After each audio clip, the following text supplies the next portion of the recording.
So now we're at the site of the Great Church.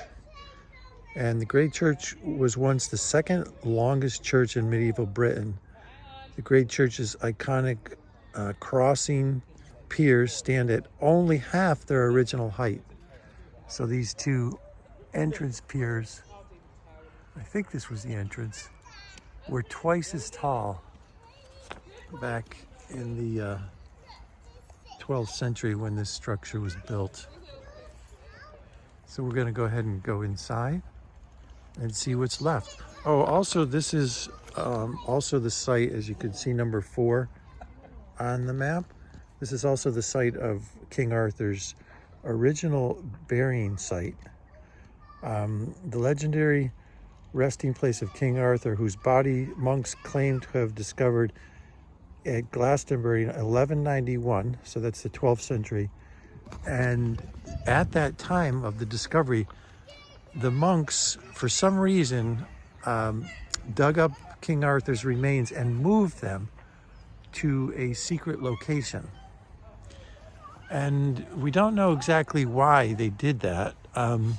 My guess is that they realized that someday, eventually, the grave might be plundered by an opposing group or an opposing religion.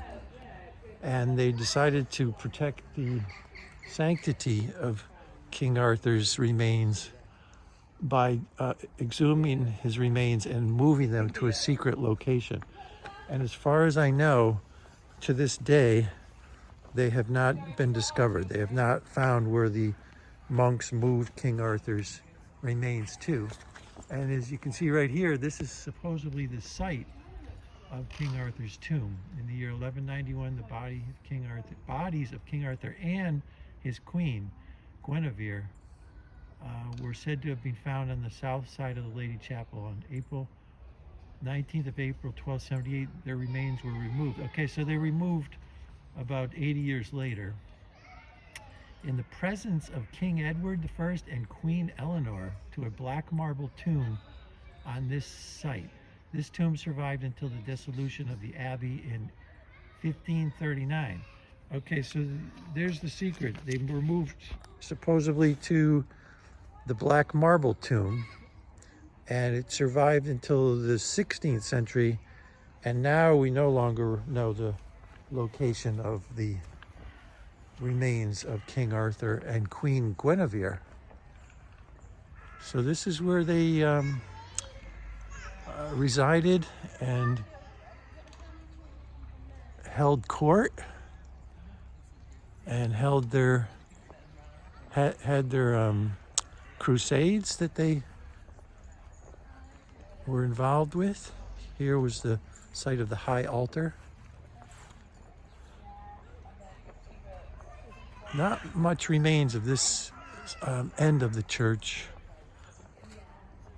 and the upper portion of it is also badly eroded or possibly badly destroyed.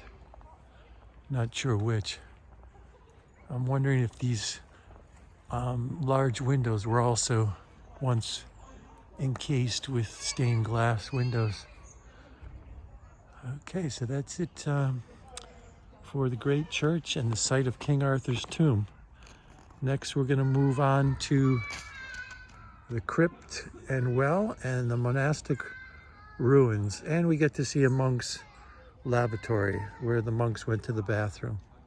We'll see all that in the next section.